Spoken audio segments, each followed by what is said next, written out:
16 carriages driving away. Watch them ride with my dreams away. Hi, we're back with another video. Yeah, don't mind the car. Yes, just a little bit loud. So, To y'all. Okay. So today we're going to be talking about a very sad, touchy story about a young child who was sadly murdered by his father. I have plenty of notes I'm going to read through just to get the information out there because I haven't found a video or anything that actually says like... She's trying to tell y'all what happened. Yeah. In real time. Yeah.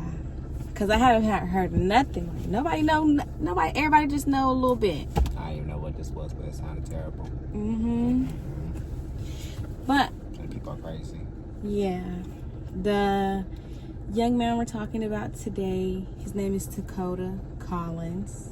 I feel like I've heard that name, not gonna lie, but I mean, okay. Well, not okay to him, but I'm just saying okay. Just another name? Yeah, I've heard that name before. TAKODA. I haven't. Is he white? No, he was black. Okay. I'm over thinking, nothing against nobody. I'm just thinking, like, nothing. I'm not thinking shit. Don't even listen to me. I'm not thinking. All right. So he was born on December 18th in 2008. He sadly was murdered on December 13th, 2019. That was 11 years later. About to be 11 years later. A couple of days before 11 years. A couple days for his birthday? Yes. I told you that. So in the house that he ended up staying in was his father, Al McLean, his stepmother, which was dating his father.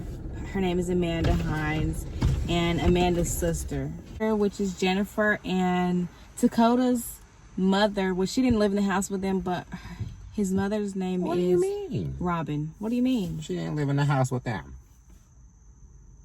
Where she at? Jail. What do you mean she never stayed with them? They broke up. The mama. Yes. You don't listen. Yeah, my mind is a little 2008, Takota was born, and his mother admitted to Wisconsin police that she hit Takota. So she ended up getting probation, and she lost custody of him, which is really sad. And that was just 1 year after he was born. She must have been going through postpartum alone. Yeah, she had to be going through something. But 1 year after he was born, she beat him and got custody taken away. So in 2011, while she was in prison... Do we know if this was like a one-time beating or like she just kept hitting him multiple times? We don't know. She just confessed to beating him, and I don't know. But in 2011, Robin was sent to prison because she ended up telling a news program that she was using drugs, which was against her probation. It was a violation against her probation, and she ended up going to prison. Oh my God. So yeah. 2012, in April, Al, the father, was caught choking and hitting a man because he thought the man was trying to steal his phone. So I guess from that, just information right there, we see he's kind of like, okay, you say he was stealing your phone, so you got a reason to be violent, I guess, but... I want to just hit somebody over there. I just gotta get my damn phone. If you want to fight about it, you can. Yeah, I mean, that's... But no charges was pressed, so it probably was something else more than that. That's just probably what they told the police. You know? To let them get out of there. Yeah. On October 21st, 2013, Takoda's mom asked the courts to prevent Al from getting custody of Takoda, but a few days later, 2 days later, they decided that he's going to get custody of him because she's in prison. She can't do her job. She can't take care of him either. But he's out here and he hasn't done anything to show that he's not capable of taking care of his son. Right. So they gave him custody. So he's just like one of them people that be like, you haven't pressed any charges against him, so he's okay to us. Yeah, nobody pressed charges against him. Stupid people. That's how you get people killed right there, because you want to believe anything just because. You don't want to, like, I don't know. Obviously, you don't got no evidence. Obviously, that's why he's there. Duh. That's your job. Get the evidence. But 3 days after he got custody of TAKODA, Amanda, his girlfriend, was accusing him of hitting her on the head with a metal pipe, dragging her by her hair to the car, and punching her in the face when she got in the car. She did not press charges, but she spoke to the police about it. It shouldn't even have to be pressed charges at this point. Yeah, I feel like if they did that at that point in time, the police should have arrested him. It's physical. He did that. What do you mean? I don't even have to press charges. He did that.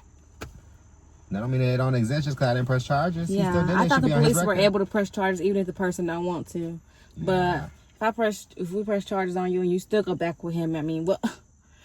No, I'm just saying, not like do anything about it probably, but like keep it in your charge that he did something though. Yeah, they did. That's okay. Yeah. that's all they did. He did something. That's all they did. But just fast forward to 2014, Robin, TAKODA's mom, wrote to the court in Wisconsin that Al moved with TAKODA to Tennessee. She wrote to the court saying he ripped him out of school and left. I have no idea what's going on without CPS involved. I'm not sure how he is. Basically, like, she don't... Her baby. Yeah, he left the state with her son. She don't got no information about it. She don't trust his ass either. That's Yeah. why she calling the police. She don't got no information. She wasn't calling the police. She was in prison though. Yeah. Trying to get information. Yeah. What's going on behind the scenes where she can't be because she is an unfit parent as well. Yeah, they just both... I don't know. He hasn't really shown any unfitness yet. That's how he got so far with this. That's all. Like, I was gonna say, I'm just gonna keep their eye at that night. That's okay. Continue.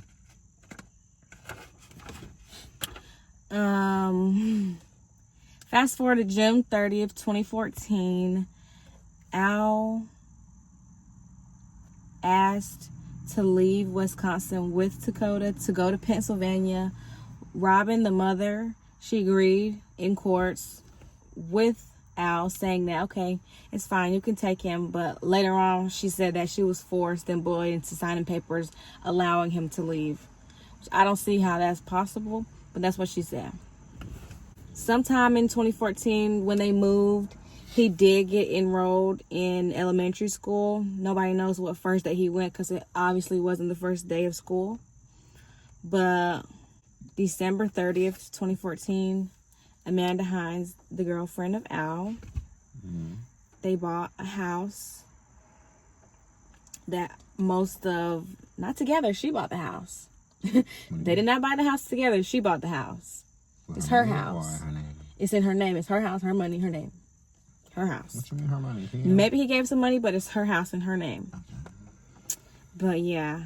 February 19th, 2016, Montgomery CPS called the Daytonan police for a wellness check about TAKODA's 9-year-old brother at the time, saying that he was abused, or they have like suspicion that he was being abused from coming to school. Yeah.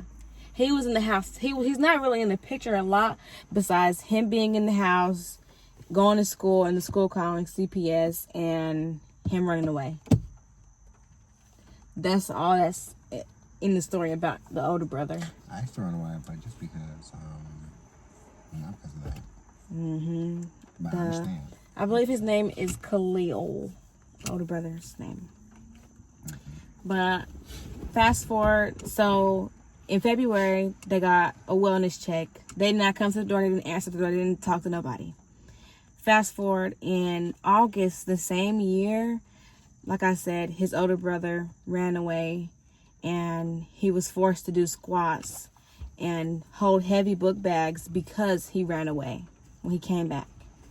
That's not that bad. I mean, depending on what, but like, I mean, Yeah. I see somebody do that. You ran away. That's a punishment. Sorry, hold the bag until I feel like you don't need to hold the bag no more. Yeah, that's not a bad punishment, but maybe we only know so much of what, you know, how things go. You know how things go. Oh. How he do it, how he do it, how he did it, what happened, where. Yeah, we don't know. Yeah, basically, that's what I'm saying. But in May 2018, TAKODA was pulled from school, either from the 12th or the 24th. We don't know what was his last day, but May 2018, he stopped going to school. In November, Al and Amanda called 911 on him at the age of 9 years old because he was being unruly and just disrespectful. And, you know, they proceeded to say he was hurting himself, he was doing this, he's doing that. And they asked the police, can you take him to juvie so we could just get a break? And the moment he got in the car, they were like, you know what? We'll just take him to the hospital. We'll just take him to the hospital. Yeah. Got him out of the car. The police let him get out of the car because obviously the parents said, give him back. Mm-hmm. So he was supposed to go to the hospital. The police got in touch with the hospital. He never went. So, yeah, they just started a whole bunch of lies. BS. In 2019, on May the 6th, Robin, the mother of TAKODA, ended up filing motion in Wisconsin court against Al because for the last 4 years, she did not speak to TAKODA. She hasn't seen him. All she knows is he was allowed to leave the state with her son. That's all she knows. And they basically, the courts in Wisconsin basically told her, well, it's not up to us anymore. They're in a new district. You got to go to the court wherever they're at and work on whatever you want to work on. We can't help you. That's basically what they told her. But so now that we know he spent his whole life from the time Al got custody of him, which was at 5 years old, until he passed away, was just like 11, right? 10, about to be 11. Yeah. Mm-hmm. But yes, the whole time he was with Al, it was abuse. He was being locked in the attic, denied food, water, clothes, light, and access to a bathroom. And since being taken from school, he was forced to pose in positions that were painful all day long because, you know, you're in school for 8 hours. Now you have free 8 hours. We're going to punish you for those 8 hours. Hey, you took me out of school. Yeah, they took him out of school and punished him. But he was supposed to be standing. What did this child do so bad that they don't like him? Like, what? His presence is just that bad that they just want to punish him and tear him up?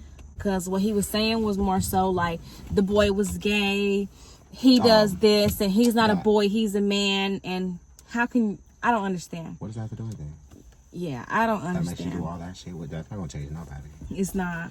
But he was supposed to be standing in painful positions all day long, and Al would just be watching him in the living room, the bedroom. He just watched him everywhere. And if he ever moved, Al would end up beating him. And if Al didn't notice that he moved from his position, Amanda seen that he moved, Amanda would instruct Al to go punish him for being disobedient. She would, you know, let him know, hey, bitch, he moved. Yeah, so she was involved as well. She was involved, including the fact that she didn't say anything the whole time. She did say something. Go beat his ass some more. Yeah, that's it. She just made it worse. She terrible. She just made it worse. She's just as horrible as he is. That's all. That's why they all are in prison. As they should. Yeah. You and the mom stay there. What you need to be out for? But when, like I said, he was denied access to a bathroom when he was moved upstairs in the attic, he would end up using the bathroom on himself. And the first time he ended up using the bathroom on himself, Al instructed him to pick the feces up and eat it. And he didn't want to do it. Al got gloves and fed it to him. He force-fed him the feces. So ever since that moment, TAKODA in his mind is like, okay, he got beat for that. He got choked out for that and forced that feces. he basically is like, okay, I don't want to be beat again. I don't want to be choked again. There's nothing else for me to do. I got to eat it. Basically. And he would be eating his feces on a daily like now. But imagine you just eating your shit and then you're shitting out your shit and then eating your shit. You're just eating shit at this point. Yeah, it was also noted that from time to time he was sexually abused over the course of several years as well, and also tased. So your son is allegedly has a problem with his identity, and you sexually abuse him. Right. You think that's that makes it better? Like what? What goes through your mind?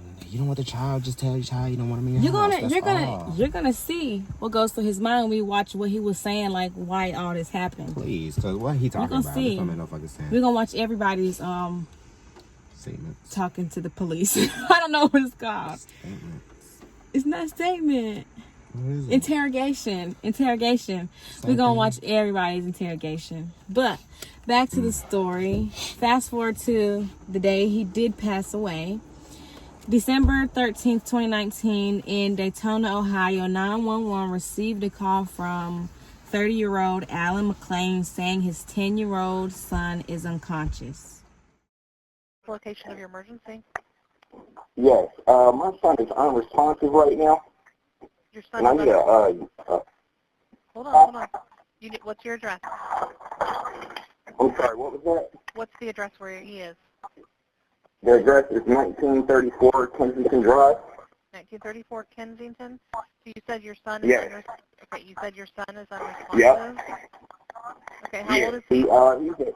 He's a child with a lot of medical issues. So what he do is he'll just not have his... Stop, just for a minute. How old is he? He's 11 years old. Okay. In 3 days. I'm blowing in his breath. Okay, and it smells real rotten in the inside of his stomach. Okay, I need you to lay him flat on the ground just for a minute, okay? Lay him flat on the ground so we can check his breathing, okay? Okay, he's laid out on his ground now. Okay, he's on his back? Yes. Okay, so I need you to check to see if his chest is rising, like look at it, and is it rising up and down, rising and falling like he's breathing? Check that, and then let me know, and also if you can feel or hear any breath out of his mouth or nose. No, it's not rising up and down. Okay. Ambulance finally arrived after the phone call and asked Al to go ahead and step outside while they took care of TAKODA, and they ended up taking him to the medical center where he was soon pronounced dead. The officers soon arrived at Al's house. They noticed a few things that were a little bit off that were also confirmed by the medical staff about the feces, the smell, and I don't know how he walked. Not to be weird, but like, how was he looking around the time of his death if he was just eating feces and not getting fed nothing? I'm not sure. Motherfucker probably was not a motherfucker, but he was probably like a skeleton. Yeah. He probably was skinny, because I'm gonna get there. But Al eventually the same day was taken to the police station to answer a few questions. This is Al's story right here. This is what he's saying to the police about the whole day long. At 6 a.m., TAKODA is plunging on his chair. He had a fold-up chair, a lawn chair that he used to lay on. That's his bed. So he had, TAKODA? Yeah, they made him lay on a fold-up lawn chair. On top of making me stand up all day, I had to sleep in a fold-up chair. Yeah, he only got to sleep up in the fold-up chair when they let him. But I'm so glad I'm not ever in these predicaments, because I truly do not know what I would be doing, because to be honest... I mean, since you're 5 years old and you come with your dad, I believe it's been happening since he was 5. What can you do? Girl, Do I what was you're doing a lot supposed of to do. shit at 5 years old. These hands got me out of a lot of places. But I'm saying, I mean, maybe because my people weren't like that. They weren't going to fucking do that to me because I was bad. They were just going to give me some help. Yeah. That's what I'm talking about. He's insane, because what the fuck, you're abusing your child. But look, Cool. Al is saying that he was bouncing on his chair. He didn't go to sleep all night long, but he didn't think he was hurting himself. He just thought like, okay, hey, what's he doing? And The detective is like, you didn't think he was hurting himself? What? Yeah, just listen. The detective's like, you didn't think he was hurting himself? He's like, no, not at the time. I'm thinking in my head, what could he possibly be doing? Like, you know, he's trying to make it seem like he was doing something, but it don't really seem like the child was doing anything. But the confusing part is how is he sitting in the chair doing something and getting abused by the chair if the chair's flat? You didn't see him going to the pointy side and doing that. That's like okay, but like What? right? What are you talking about? He said he was doing something in the chair while he was sitting down and he was just bouncing up and down? Yeah, he said he was just plunging on the chair. Nothing's going on. I'm just sitting down on a flat surface. But that's what he's saying. He's like, oh, I don't think he's hurting himself. And she's like, the detective is like, you don't think he's hurting himself? And he's like, no, not at the time. I'm thinking in my head, what could he possibly be doing with that? So he gets up around 8 in the morning. He makes, he's saying that he gets up around 8 in the morning and he makes Takoda's breakfast. And oh, no, he feeding him. yeah, he got up and made him breakfast. He says, I go up there, he got it in his butt. And I'm like, what the hell? Yeah, just listen. And I'm like, what the hell do you think you're doing? Pull it out. And he's talking about the wooden piece of a chair. He's talking about a wooden, I'm going to show a picture of a chair right here. The end of a chair. He's talking about how he was sticking it in his Stuff. Yeah, his behind. How? That's what he's saying. But like I said, he's trying to make it seem like he was doing something, but it doesn't really seem like he was doing something, you know? But he ended up pulling the wooden chair out of his anal, and blood started squirting. He put him in a cold shower, and to his eyes it didn't look that bad, but he was saying, I'm no doctor, it just didn't look that bad. He's like, it don't look that bad, it just looked like 2 little cuts. Al ended up stating that Takoda came down the stairs. He ended up giving him a shower, and he went back up the stairs, and he ended up taking him his breakfast after he took a shower. He said that Takoda didn't eat the breakfast. You take a child that only eats feces breakfast and he didn't eat his breakfast? First of all, by looking at this child, like I said, how was he even looking? Because what? Mm-hmm. You mean to tell me you fed him and he's so small? You think you want me to believe he didn't want to eat that? Right, but he's saying that after he took him his breakfast, he came back downstairs and he heard Takoda screaming, "Dad, help! Dad, help!" And Al states that after 5 minutes of him screaming, "Dad, help!" he went up there. Not after 5 minutes, but he went up there and he tried to help him, and not less than 5 minutes he ended up calling 911. So it's not like Takoda was saying, help me, somebody help me. He said, "Dad, help." His dad went up there, tried to help him, called 911. That's what he's saying happened. Mm-hmm. But I don't know. That does not make no sense. Mm-hmm. Does that make sense to y'all guys? It don't make no sense to me. No. But after Takoda was screaming, "Dad, help," this is what Al is saying. He's saying before he was screaming, "Dad, help," he ended up giving him 6 or 7 cups of water to flush whatever Takoda had ended up giving himself. He's saying that he gave him 6 and 7 cups of water so he can get whatever he gave himself out of his system. Like overdose? No, drain like you flush your system out. He's trying to flush his system out. He gave him something. I'm not saying he gave him something, but he's saying Takoda gave himself something, and he's trying to flush it out of his system. Saying, what the fuck did Takoda give himself? It's nothing. Come on, be realistic. The 5-year-old's a drug addict? He was not 5 at the time. How old is he? Oh, well, yeah, but like still, he was a drug addict? Locked in the basement all day? Addict. Well, addict all day? Oh my god. It don't make no better. This man ain't alive no more, right? Yeah, he's in jail. I believe he got stabbed up in there. I'm not even gonna say nothing. Y'all know what I'm thinking, so I don't even have to say it. Go ahead. Al ended up trying to get Takoda dressed and everything before the police came. And on the phone, you can hear Al like trying to do CPR for him. and he's gagging like, what the fuck is that smell? What is that? As the CPS people are trying to like tell him how to, you know, Hey, shit. keep him alive. Yeah. He's like, what the fuck is that smell? Oh my God. Just being extra.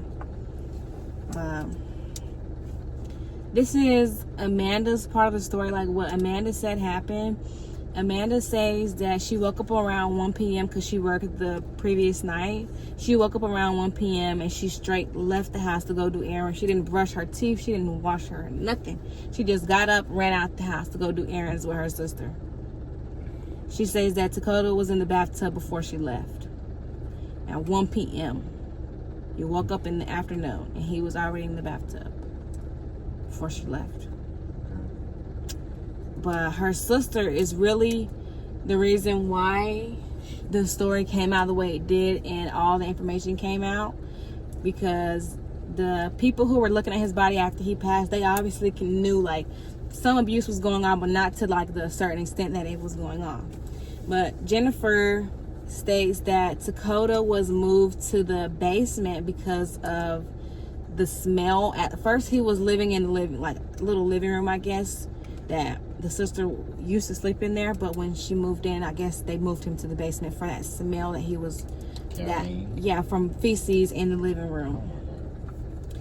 Well, the dining room, I mean. Probably you have to relocate me because I stink so bad that you got me. Shit. Yeah. She said that he was moved to the basement because of the smell he was making in the dining room, and then they made him move upstairs so they can redo the whole basement. Oh, she says that he's been there since he left school, so I don't fucking know what the hell that means. Jen states the day that he fell from the window, because TAKODA ended up jumping out the window one day. He was, I don't know, they said he jumped out the window. Yeah. I would too. They said he jumped out the window. They ended up keep running. boarding the window up and everything upstairs. This was when he started staying upstairs. He jumped out the window by himself. They said that he had a bad dream because of zombies. I don't know. Zombies. But Jennifer also states that TAKODA was left naked since he had to heal from jumping from the window. He couldn't have, I guess they didn't put him no clothes on after he healed from that situation. Why? I don't know. That's why when the ambulance and everything came up, I was trying to get him dressed. He did not, most of the time he didn't have no clothes on. He had nothing on. And the father said he had nothing on because he would pee and poop on himself, but... When he's gonna pee on and poop on the bed? Yeah. Is that what you're saying? Not on the bed. He don't have a bed, just anywhere. No, but that's what that thing in his head in his bed. Like, you just let him sleep naked if he's pooping and peeing. Put him a diaper on. Right. What do you mean? But she says that... My brother's to have a diaper on. Jennifer says that Al would pour hot sauce on TAKODA's butt and everywhere that he was scarred at or hurt, anywhere to hurt him, you know? Oh, that's the chills in my body. Yeah, he would pour hot sauce on him, and he also tased him. So Jennifer just really came out and really... Where did he find this evil bitch from? You got you got a wife, and then you got an ex-evil monster that is worse than the mom, apparently. The dad? Yes. His wife is horrible too, because she's just watching this. You watching your husband sexually abuse your children. That's not her kid. Even if it wasn't your kid, you watching your husband right, abuse I know child. You're saying her children, but it's not her kid. I can understand what you're saying. Yeah, like, that's crazy. I can't. I don't care if it's my kid or not. I don't. That's crazy. Yeah, I can't just watch you beat up nobody's kid. Like, what are you doing? Not even beat up. You're sexually assaulting them. There's no way she does not know about that, and she's okay with everything else. She act like she don't know what's going on at all. Jennifer is the one who told everything. Her sister. But Jennifer also says that while this is the part that Al didn't talk about, but the part, you know, don't read it. I was gonna say, Jennifer, how does she know about this without telling nobody sooner? Because, okay, Jennifer ended up taking Amanda to the stores, wherever she wanted to go when she left, to go run errands. Jennifer was Amanda's ride. She's in the house. She lives there. And Amanda lives there? Jennifer, her sister, yes. She's supposed to be there. I guess Amanda is supposed to be taking care of him. She's supposed to be his teacher since he was pulled from school. But she wasn't teaching him because she's like, she don't know. She don't know what's going on. She never seen no bruises. She don't know nothing. She don't know nothing. But like I was saying, Jennifer was saying that when she ended up taking Amanda to go run errands, Al was giving him a bath, and he was telling him scrub or he would drown him. And all she heard was gasping and water moving around, because I'm assuming that he didn't scrub hard enough and he ended up getting drowned. So correct. Sounds correct. Yeah. After the bathtub, he ended up dragging him back upstairs. He could barely walk. He could barely walk up the stairs. But I guess he was walking. But Al says that he was basically helping him more than him just going upstairs and walking himself after that bath that same day he passed away. But sadly he did pass away at 10 years old, 5 days before his birthday, from abuse and what we know, little to no love in his life. I'm gonna try my hardest to put some clips in here about the case. Yeah, but I don't know. That just hurts my heart. Because why you gotta be like that? It makes me really sad for people that want to have kids. Exactly. You know how many people I don't like? Do you see me doing any of that shit to them? There has to be something freaked out about the dad, like psychologically. Something's going on. Ain't no way you're mentally okay with just abusing your children every fucking day. And then on top of that, it's not like, okay, you just forgot about him and let him do what he do and he has no choice to eat his own shit, you know? Yeah. Like, just forgot about him. No, you every day went to him and beat his ass and did everything in your power. Made him stand in a pose. You made everything in your power to make his life a living hell. Every day. Just because he was breathing. That's it. Literally, that's how it sounds. And why fight for custody if you're gonna do that? Like, just give him up. Yeah. You didn't even have to deal with that. Just never come back in the picture. That's all you had to do. Yeah, but so now you just want to stay in jail because you murdered him instead? That's just crazy. Yeah, I'm here. We got to see what happened. We're about to watch some videos right now and come back and talk to you a little bit more before we close off this video. Yeah, if I cuss out again, I can't cuss much on YouTube. Y'all know, guys. So. Yeah. So we'll be right back.